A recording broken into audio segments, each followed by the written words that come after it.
Hey vinyl community, it's Michael back again. Welcome to Near Wild Heaven. Um, if you recall last week or last video I made, I said that I wanted to cut back on buying records. Well, that went out the window.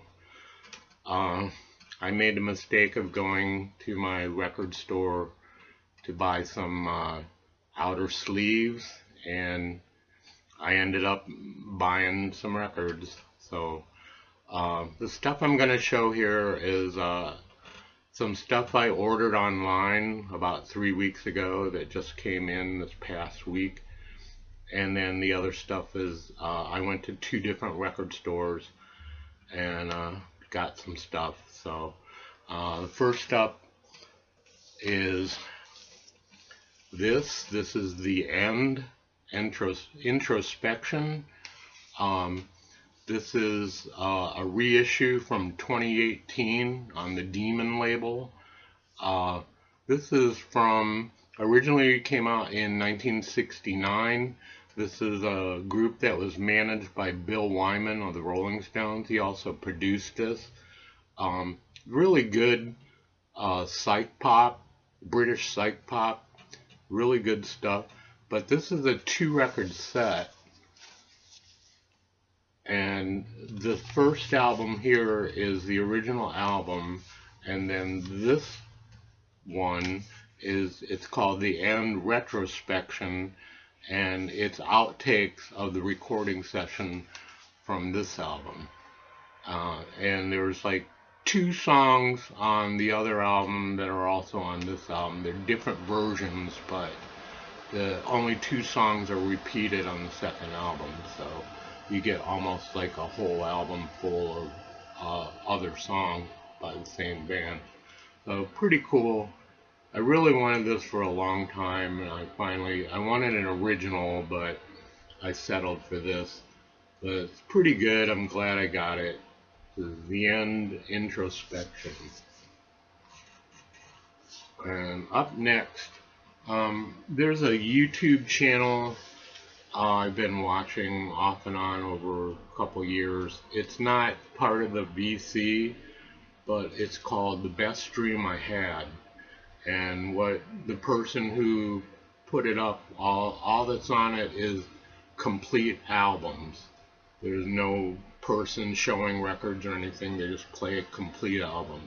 And there's a lot of obscure stuff, a lot of prog rock, psych rock, all kinds of stuff.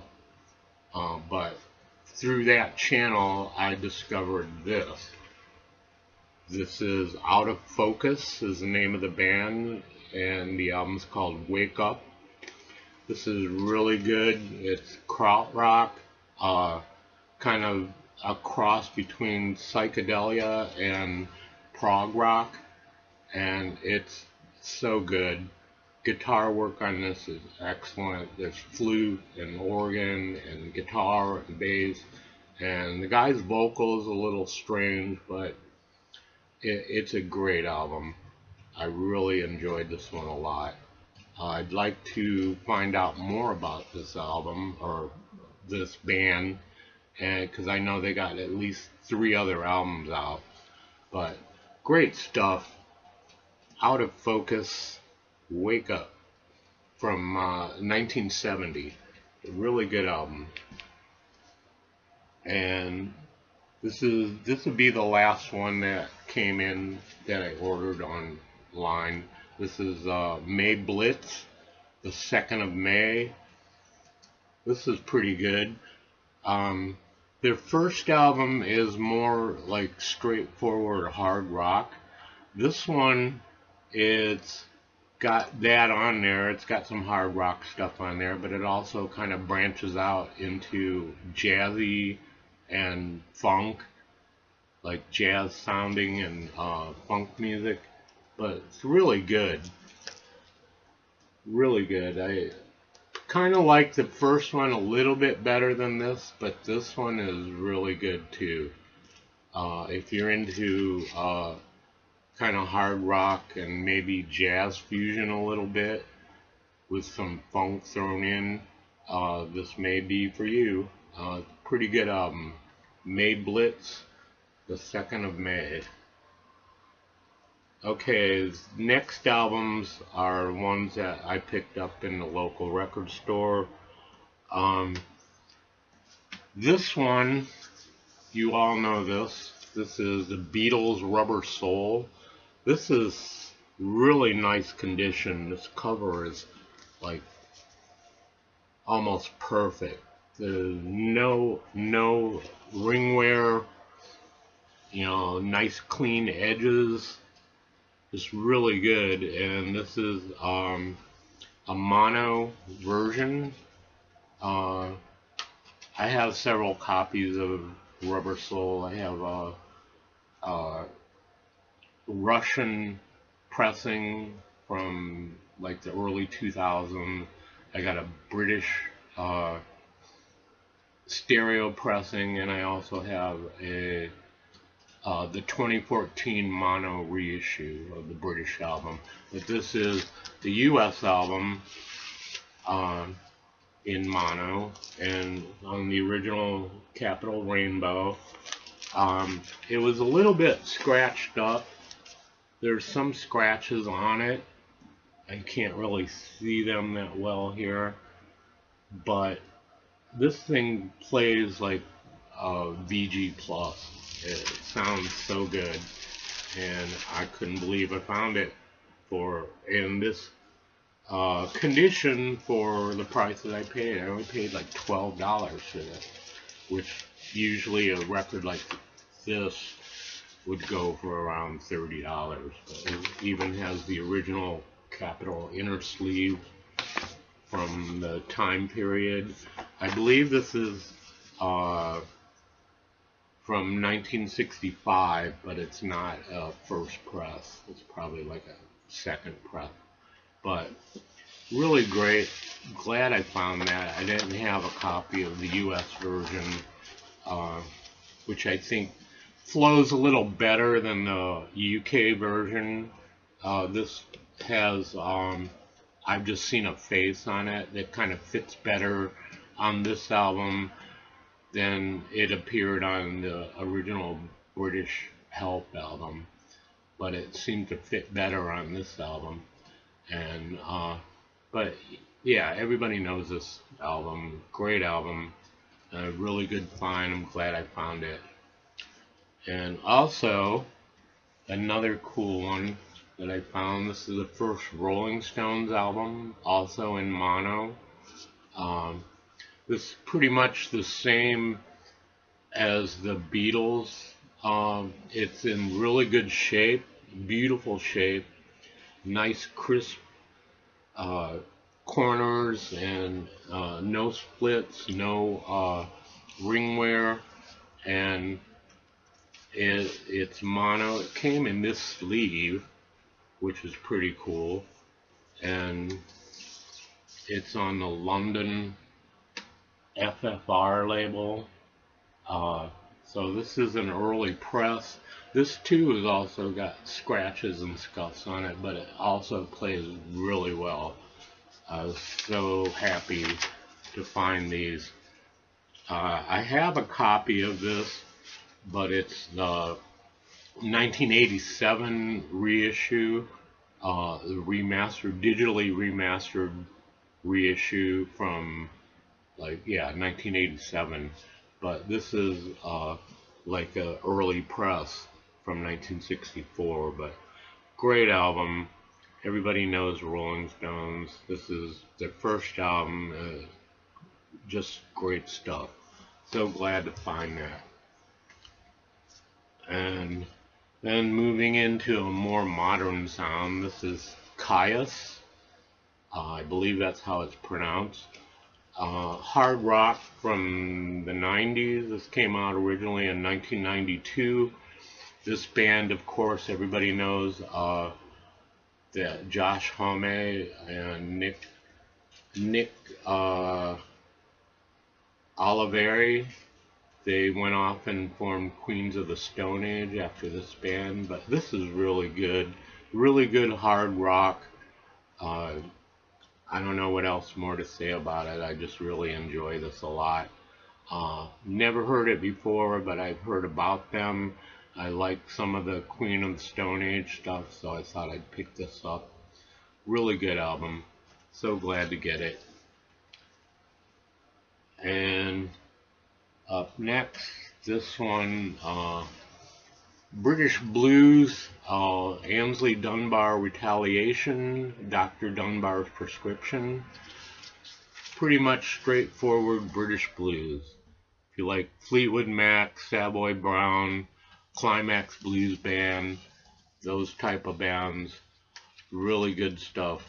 The story behind this, the band, Ainsley Dunbar was in John Mayall's Blues Breakers, and for whatever reason, John Mayall fired him. So he went off and formed his own band and named it Ainsley Dunbar's Retaliation. So like in retaliation of being fired from the Blues Breakers. But really good stuff if you like British blues or blues rock in general. This is great album, great guitar work. I'm not sure who the guitarist is on here. Oh wait, Victor Brox, 12-string guitar, organ. Okay, John Morshead is a lead guitarist on this. I'm not sure. He's right there. You can see him. You can't even see him. I ain't gonna bother with that. But really good stuff. Ainsley Dunbar's Retaliation. Dr. Dunbar's Prescription. Next one, I have this book here, Psychedelia. I've been trying to find, I got a lot of the albums that are in here, but I've been trying to find ones that I didn't have. And I came across one. This is the Incredible String Band, 5,000 Spirits of the Onion, or layer. Oh, wait a minute, I messed that up. The 5,000 Spirits, or Layers of the Onion. That's great. Look at that cover. Love that psychedelic cover. So good. But this is folk music. I guess it would be classified as like acid folk. But it's really good. They use a lot of like medieval old British instrumentation. Like there's sitar, there's oud, mandolin, things like that, harpsichords. But really good stuff. It's mellow, it's folky, and it's really good. I enjoyed this a lot. The Incredible String Band, 5,000 Spirits, or Layers of the Onion. Really good album. Now, up next, we get into some rock and roll here. This is Elf from 1972. This is, they're kind of like, the sound that I got from it was kind of like the Faces, kind of, boogie woogie piano, stuff like that. But the lead singer on here is Ronnie James Dio, which here he's going by the name of Ronald Padavona. I guess that's his real name. But I love that cover.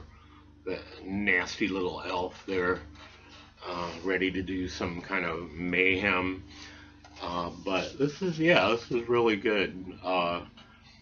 Like I said, it's kind of like the Faces, that kind of stuff. There's a few songs that go more towards a harder rock sound that probably Ronnie James Dio would have went with later on. But really good stuff. Elf, their first album. They got a couple other albums out besides this one, but this one is really good, a really favorite one. So up next we got the Damnation of Adam Blessing, their first album. This is a band from Cleveland. I see this around a lot. I mean, living in the Cleveland area, you're gonna see this album a lot, and I always find it, and it's like messed up. It's not even worth picking up. But this one, I only paid $15 for it, and there's some ringwear on the cover and the back cover and stuff. But the album's in really good shape, and it plays really well. It sounds really good. Let's see here, it's on the United Artists label, the vintage United Artists label. But great stuff. Kind of bluesy, kind of psych a little bit. They do a really good version of Morning Dew and some of their other songs. They do a version of Last Train to Clarksville that's really good. But all of it, the whole album is really good. This album and their second album, which is called Second Damnation, if you want to get into this band, this album and the second album are the ones to get. They had a third album where they shortened their name to just Damnation, and some of the band members had left by then and were replaced by other people, but it's not as good as the first two albums. So if you want to get into this band, I would recommend that you get the first two albums because they're the best. So Damnation of Adam Blessing, really good album. Up next, this was a good find. I have this already. I have a Sunday's reissue of this in mono. This is an original stereo version I found. Really good. I figured, I know I already had it in mono, but I figured it's a psych album. You gotta have it in stereo. I mean, the mono sounds really good, but the stereo, you get more of the psychedelic effects, with the separation of the sound between the speakers. But great band, great album. Everybody knows this. Such a good album. I'm so glad to found an original copy of the stereo version. And the last one, this is Sonic Youth from 1985, live at the Smart Bar in Chicago. This was, like it says, recorded in 1985. So they do a lot of stuff from their then current album, Evil, which is really good. I haven't really got a chance to listen to this one yet. It's a 2-record set.